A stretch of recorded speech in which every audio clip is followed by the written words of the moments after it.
Selamat pagi, perkenalkan saya Dr. Muda Firdaus Karim yang bertugas di rumah sakit pada hari ini. Izin melakukan pemeriksaan atas nama Daniel, laki-laki usia 17 tahun, datang dengan keluhan demam sudah 4 hari. Demam dirasakan ini kan sudah 4 hari sebelum masuk rumah sakit. Demam dirasakan naik turun. Demamnya akan turun setelah pasien diberi obat penurun panas. Namun keluhan demam muncul kembali. Pasien juga mengeluhkan kepalanya terasa sakit. Pasien juga mengeluhkan pada saat menggosok giginya terdapat bercak darah atau gusinya berdarah. Keluhan batuk, pilek, mual, dan muntah disangkal oleh pasien.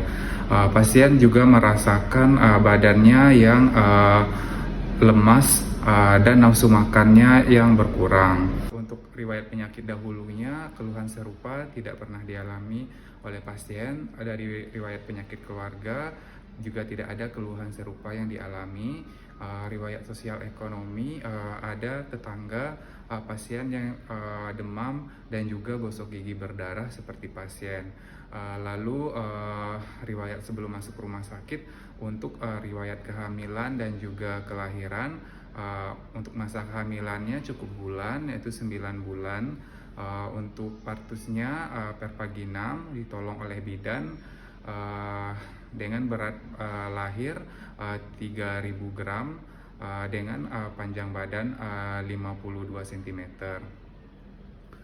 Untuk riwayat pemberian makanannya mendapatkan ASI eksklusif selama 6 bulan dan mulai diberikan MPASI pada usia 7 bulan. Lalu untuk riwayat imunisasinya lengkap. Untuk perkembangan dari anak ini, untuk gigi pertamanya mulai muncul pada saat usianya 4 bulan, tengkurap juga pada usia 4 bulan, untuk bisa merangkak itu pada usia 7 bulan, duduk pada usia 8 bulan, dan mulai bisa berdiri dan berjalan pada usia 10 bulan. Untuk kemampuan berbicaranya mulai bisa mengoceh pada usia 5 bulan dengan aktivitas yang aktif dan dengan kesan yang baik. Untuk status gizi dari anak Daniel ini, berat badannya yaitu 41 kg dengan tinggi badan 165 cm, dengan lingkar kepala 53 cm dan lingkar lengan atas 20 cm dan lingkar perutnya 63 cm. Di sini kita nilai keadaan umum pasien, di mana dia tampak sakit sedang, terus kesadarannya juga kompos mentis dengan GCS-nya 15. Lalu di sini kita lihat saturasi SpO2-nya yaitu 98%. Lalu kita lakukan pengecekan dari tekanan darah kepada pasien ini. Tekanan darahnya itu 110/80 dengan nadi yaitu 100 kali per menit. Lalu kita cek suhunya, yaitu di sini kita dapatkan suhunya normal yaitu 36,5 derajat Celcius. Lalu kulitnya warnanya sawo matang dengan turgor yang kembali dengan cepat, tidak pucat dan tidak sianosis. Kepalanya bentuknya normosefal, warna rambutnya hitam dan tidak mudah dicabut. Lalu pemeriksaan pupil, isokor terletak di tengah, refleks cahaya positif, konjungtiva tidak anemis, lalu hidungnya tidak ada sekret, tidak ada perdarahan, lalu edem palpebra juga tidak ada, pada mulut tidak kering dan tidak ada sianosis.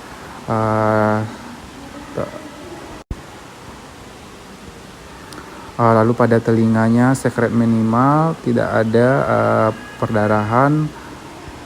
Pada leher tidak ada pembesaran dari kelenjar getah bening, lalu tidak ada ditemukannya massa dan trakea di tengah, dan tidak nyeri. Pada pemeriksaan toral, infeksi, bentuk dada normal, tidak retraksi, sternumnya di tengah. Tidak teraba ada massa dan nyeri tekan, terus fremitus vokal sama kiri dan kanan. Lalu pada perkusi peranjakan paru heparnya dalam batas normal, yaitu didapatkan peranjakan dua jari sekitar 2 cm. Lalu dari auskultasi didapatkan suara paru vesikuler, tidak ada suara nafas tambahan, rongki maupun wheezing. Lalu pada inspeksi ictus cordisnya dapatkan di ICS 5 linea midclavicula dan teraba di dua jari di ICS 5 linea midclavicula sinistra. Lalu untuk batas kirinya yaitu di ICS 2 linea midclavicularis sinistra, batas kanannya di ICS 4 linea parasternalis dextra, lalu batas atasnya yaitu di ICS 2 linea parasternal sinistra. Auskultasi suara dasar jantung bunyi jantung 1-2 reguler, tidak ada bising murmur maupun galop, normal. Lalu abdomen dari inspeksi didapatkan datar, tidak ada massa ataupun sikatrik. Lalu dari auskultasi bunyi usus positif, normal. Lalu pada saat palpasi tidak ada didapatkan nyeri tekan. Lalu pada pemerabaan hepar didapatkan hepar teraba ataupun hepatomegali. Lalu pada perabaan lien, liennya tidak teraba atau tidak ada splenomegali. Lalu pada saat dilakukan perkusi didapatkan timpani di keempat kuadran, tidak ada pekak di mana tidak menunjukkan asites. Lalu pada pemeriksaan ekstremitas CRT kembali cepat dalam kurang dari 2 detik. Kulit juga tidak ada bintik-bintik merah. Lalu pada pemeriksaan tungkai yaitu pada lutut tidak mudah digerakkan, lututnya kuat. CRT pada kaki juga kembali kurang dari 2 detik, di mana akralnya juga terasa hangat. Lalu kaku kuduk negatif.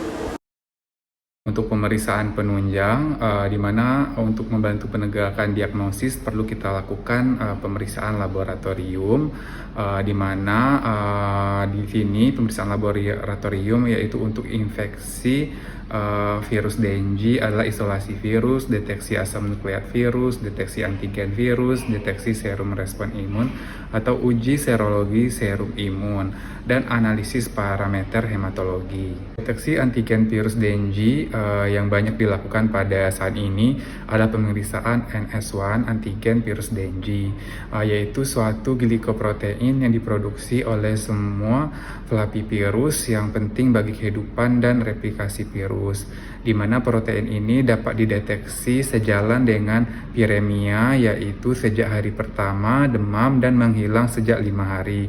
Sensitivitas tinggi pada 1-2 hari demam dan kemudian makin menurun setelahnya. Lalu pemeriksaan serologi IgM dan IgG anti Dengue. Imunologi imunoglobulin M anti Dengue memiliki kadar yang bervariasi. Pada umumnya dapat terdeteksi pada hari sakit kelima dan tidak terdeteksi setelah 90 hari. Pada infeksi Dengue primer, IgG anti Dengue muncul lebih lambat dibandingkan dengan IgM anti Dengue. Namun pada infeksi sekunder yang muncul lebih cepat. Kadar IgG dan anti Dengue bertahan lama dalam serum.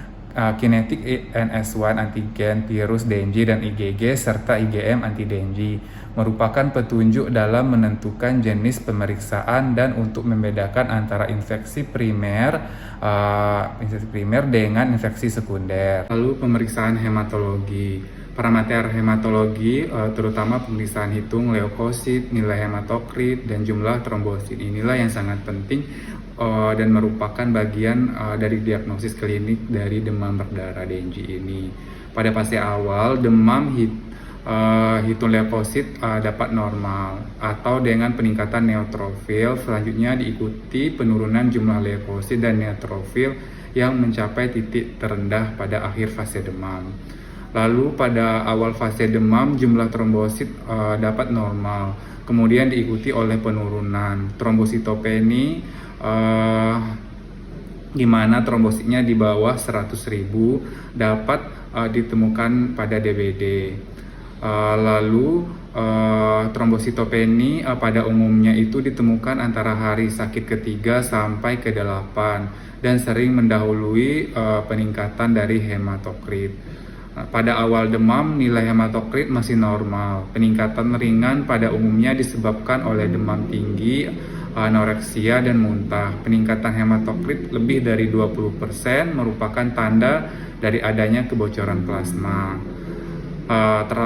Trombositopeni dan peningkatan hematokrit lebih dari 20% merupakan bagian dari diagnosis dari DBD, yang mana harus kita perhatikan bahwa nilai hematokrit dapat diakibatkan oleh penggantian cairan dan adanya perdarahan.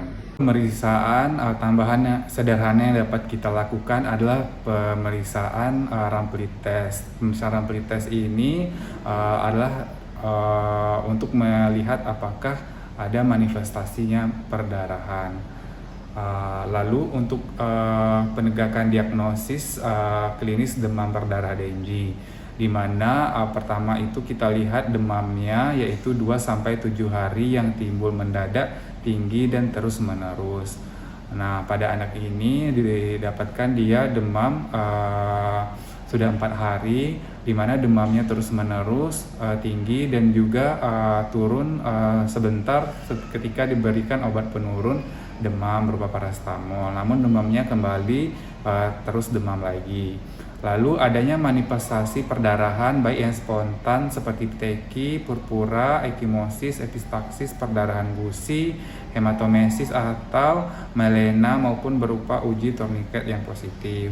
Nah, pada uji tourniquet sebaiknya dilakukan pada saat pasien datang dan tidak dilakukan. Lalu di sini manifestasi perdarahan yang ditemukan yaitu adalah pasien menggosok gigi, ditemukan adanya darah, yaitu perdarahan pada gusinya. Lalu nyeri kepala, mialgia, analgia, dan nyeri retroorbital. Nah, di sini pasien mengeluhkan sakit pada kepalanya atau nyeri kepala, dan juga badannya yang terasa sakit dan lemas. Di sini ditemukan mialgia. Lalu dijumpai kasus demam berdarah Dengue baik di lingkungan sekolah, rumah, atau di sekitar rumah. Nah, dari anamnesis yang dilakukan juga terdapat adanya tetangga pasien yang mengalami keluhan serupa, yaitu demam dan juga gosok giginya yang berdarah dan juga hidung yang berdarah. Lalu selanjutnya kita lakukan pemeriksaan fisik. Di sini dari pemeriksaan fisik yang jelas kita dapatkan adalah ditemukannya pembesaran pada heparnya, yaitu adalah hepatomegali. Lalu apakah terdapat kebocoran plasma, yaitu adalah dengan melihat dari peningkatan hematokritnya. Lalu apakah ada asites? Asites tadi tidak ditemukan pada saat pemeriksaan abdomen, tidak ada asites. Lalu pemeriksaan labor, apakah ada hipoalbumin dan hipoproteinemia. Lalu pada pemeriksaan darah kita lihat trombositnya bagaimana, dan didapatkan pada pasien ini mengalami trombositopeni. Nah, jadi penegakan diagnosisnya yaitu demam disertai dengan 2 atau lebih manifestasi klinis ditambah bukti perembesan plasma dan trombositopeni cukup untuk kita menegakkan diagnosis dari demam berdarah. Jadi diagnosis pada pasien ini adalah demam berdarah Dengue grade 1. Lalu perlu untuk diberikan edukasi kepada orang tuanya untuk pasien selama di rumah, yaitu kita harus menjelaskan kepada keluarga bahwa anaknya ini harus istirahat, harus cukup minum. Selain air putih dapat diberikan seperti susu, jus buah, cairan elektrolit, air tajin. Cukup minum ditandai dengan frekuensi buang air kecil lebih dari 4-6 jam. Nah, lalu apabila demam bisa diberikan paracetamol apabila suhunya lebih dari 38 derajat Celcius dengan interval per 6 jam. Nah, Terus kita harus menghindari pemberian seperti aspirin, NSAID ataupun ibuprofen, dan juga memberikan kompres hangat pada pasien apabila demam. Untuk pemberian tata laksana ataupun terapi pada pasien ini, di mana adalah tata laksana yang tepat dan segera ini adalah akan mengurangi morbiditas dan juga mortalitas dari DBD. Terapi yang berlebihan pun seperti kelebihan cairan malah tidak bagus, yang mana akan memperberat keadaan sakit. Nah, pengobatan DBD ini adalah bersifat simptomatis dan suportif. Nah, kita berikan terapi suportif penggantian cairan dari infus, dan kita berikan juga apabila pasien mengalami demam, kita berikan obat penurun demam.